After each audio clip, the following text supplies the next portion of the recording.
श्रीयोत्पदकमलं विग्रहं वैष्णवांश विरूपं शावजातं शैवनरघुनाथवतीर्थं शयि आदेतं साधुतं प्रियजनसहितं कृष्णचैतन्यदेवं श्रीराधा कृष्णपादान् सहगण ललिता श्रीविशाखान्त्युषा पूर्वे गौरचन्द्राय राधिकाय तदातु कृष्णाय कृष्णमुखाय तद्भक्ताय नमो विष्णुपादाय कृष्णपृष्ठाय भूतले श्री श्रीमद्भक्तिवेदान्त श्रीधर गोस्वामी की नमो गुरुदेवाय धीमते सौम्यमूर्ति श्री श्रीमद्भक्तिवेदान्त श्री रूप सिद्धान्ति प्रभवे श्री महात्मने नमो विष्णुपादाय श्री राधिकाय ज्ञातुने श्रीमद्भक्तिवेदान्त श्री नारायण गोस्वामी की श्री कृष्ण लीला तत्व सुदक्षम औदार्य माधुर्य गुणसंचयुक्तम परम वरेण्यं पुरुषं महंतं नारायणं शिष्यं हे कृष्ण करुणा सिंधु दीनबंधु जगत्पते गोपेश गोपिकाकांत राधाकांत नमस्ते भक्ति कांचन गौरांगी राधा वृंदावनेश्वरी विश्वानुसुते देवी नमामि हरि जय तुलसी देव्याय जय कृष्ण सुंदर कृष्ण भक्ति प्रदे देवी सत्यवतो नमो नमः श्री कृष्ण चैतन्य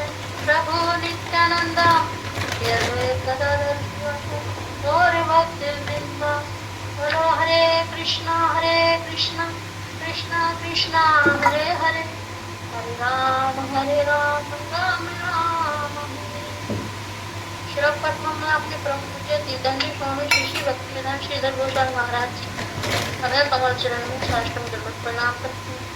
उसके तत्पश्चात मैं अपने परम गुरुदेव जैन कलीला पुरुष ओम श्रीपाद अष्टोत्तर श्री भक्तिवेदांत नारायण गोस्वामी महाराज जैन कलीला पुरुष ओम श्रीपाद अष्टोत्तर श्री रूप सिद्धांति गोस्वामी महाराज जी के अपने कमल चरण में साष्टांग करती हूँ।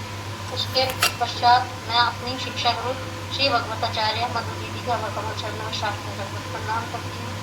समागत गुरु परंपरा जय हो, सभी गौर भक्त जय हो और क्लास में जितनी भी तथा विभाषण है सबको मेरा यथायोग्य दंडवत प्रणाम। दीदी के आदेशानुसार एक टॉपिक मिला वैराग्य की शिक्षा। वैराग्य की शिक्षा की थी चैतन्य महाप्रभु।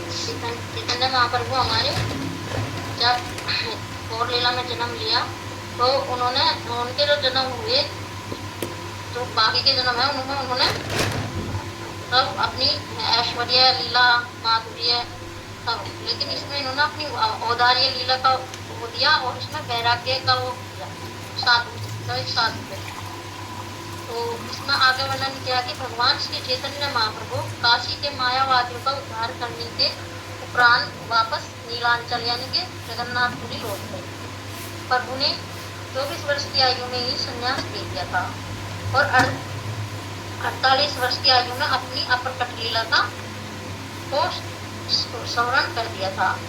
संन्यास वेश ग्रहण करने के पश्चात प्रभु ने पहले 6 वर्ष भारतवर्ष के विभिन्न स्थानों में भ्रमण कर लोगों का उद्धार किया। बाकी 18 वर्ष उन्होंने नीलांचल जगन्नाथपुरी में भी रहकर अनेकों लीलाओं का उनका आचरण अत्यंत कठोर किया। वे बहुत ही त्याग एवं वैराग्य पूर्वक रहते थे। किसी भी मौसम में वे दिन में 3 बार स्नान करते थे एवं भूमि शयन करते थे। जीवों को शिक्षा प्रदान के लिए महाप्रभु को इस प्रकार कष्टपूर्वक जीवन व्यतीत करते देखकर भक्तों को बहुत दुख होता था। एक दिन जगदानंद पंडित जो कि द्वारिका लीला में श्री कृष्ण की रानी सत्यभामा के अवतार है, वे बंगाल से बहुत सुशीतल चंदन तेल लेकर आए। उन्होंने ये तेल महाप्रभु के सेवक रोहित को दिया और कहा कि प्रभु के विश्राम के समय इसे उनके सिर पर लगाना, इससे उन्हें अच्छी नींद आएगी। रात को जब प्रभु सोने लगे तब गोविंद प्रभु के सिर में उस तेल को लगाने के लिए लाए। इस पर प्रभु ने तेल के विषय में पूछा। गोविंद ने सारी वार्ता बता दी। प्रभु बोले, जगदानंद ने इस तेल को लाने के लिए बहुत परिश्रम किया और मतलब उन्होंने उसमें एक ये भी वर्णन आता है कि उन्होंने उसके लिए बोला कि उसका बोलना कि आज तो आपने मेरे लिए तेल ला के दिया और कल को भी एक बर्दनिया का भी इंतजाम करना, फिर वो मुझे कुछ कुछ जोड़ के आएगा और मैं एक सन्यासी हूँ, मैं भोगी हूँ। वो जगदानंद जी इस तेल को लाने के बहुत परिश्रम किया, अतः उसे जगन्नाथ मंदिर, तो उन्होंने कहा कि तेल को जगन्नाथ मंदिर के सेवा में लगा देना, इससे जगदानंद का परिश्रम सार्थक होगा। यह बात गोविंद ने जब जगदानंद को कही तो वे क्रोधित हो गए और उन्होंने तेल का घड़ा जमीन पर पटक कर फोड़ दिया और अपने घर के भीतर जाकर चुपचाप बैठ गए। यह देखकर प्रभु समझ गए कि इसे मान हो गया है, अतः उन्होंने बहुत कष्ट से उन्हें मनाया।